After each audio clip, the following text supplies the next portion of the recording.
भक्तों, आज हम सुनेंगे गौ सेवा के फल की सच्ची कहानी कि कैसे गौ सेवा से यम यातना भी छूट गई।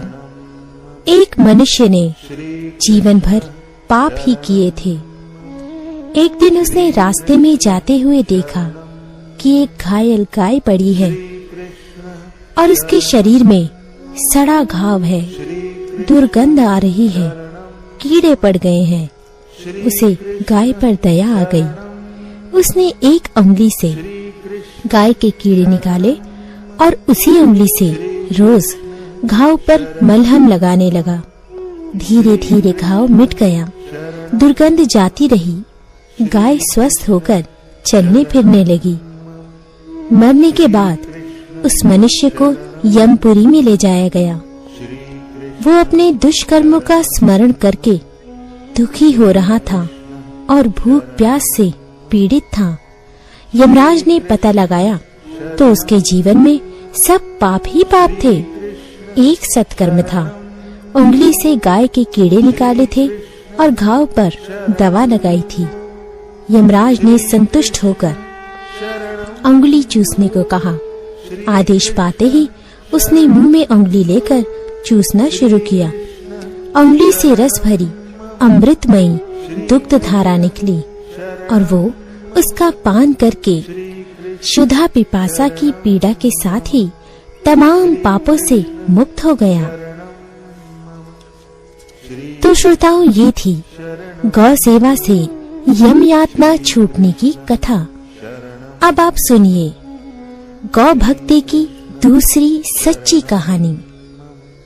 कोल्हापुर राज्य और ब्रिटिश राज्य के बीच सीमा पर धुंधकी नाम का एक छोटा सा गांव है। गांव के देवालय में एक गौ रहा करती थी। लगभग 100 वर्ष पहले की घटना है। कुछ कसाई कोल्हापुर राज्य में गौएं खरीदकर अंग्रेजी राज्य में ले जाते हुए इस गांव के जंगल में पहुँचे। उनके साथ की गौओं में कुछ बछियाएं भी थी। इन्हें क्या पता जो हमें जीवन के उस पार उतारा जा रहा है, पर वो इतना समझती थी कि किन्हीं कठोर हाथों ने हमें बांधा है। इस बंधन को तोड़कर वे निकल भागना चाहती थी।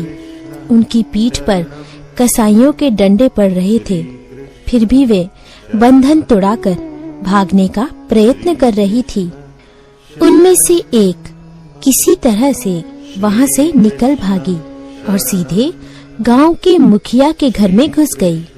कसाई के नौकर उसके पीछे लगे थे, पर वो उनके हाथ न आई। कसाईयों और गौओं का ये रंग ढंग देखकर गांव के चरवाहों ने बाकी गौओं को भी भगा दिया।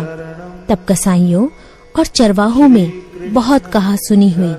शरणागत को भला हिंदू होकर वे कैसे छोड़ सकते थे। हिंदू धर्म की तो एक मुख्य बात है, शरणागत कहूँ जे तजहि निज अनहित अनुमानी, ते नर पावर पापमयी तिन्हि बिलोकत हानि। एक तो शरणागत, दूसरी गौ माता, जिनके लिए पूर्व के लोगों ने स्वयं को भी न्यौछावर किया था। ऐसे सुदृढ़ परंपरागत संस्कार जिनके हैं, वे ग्वाले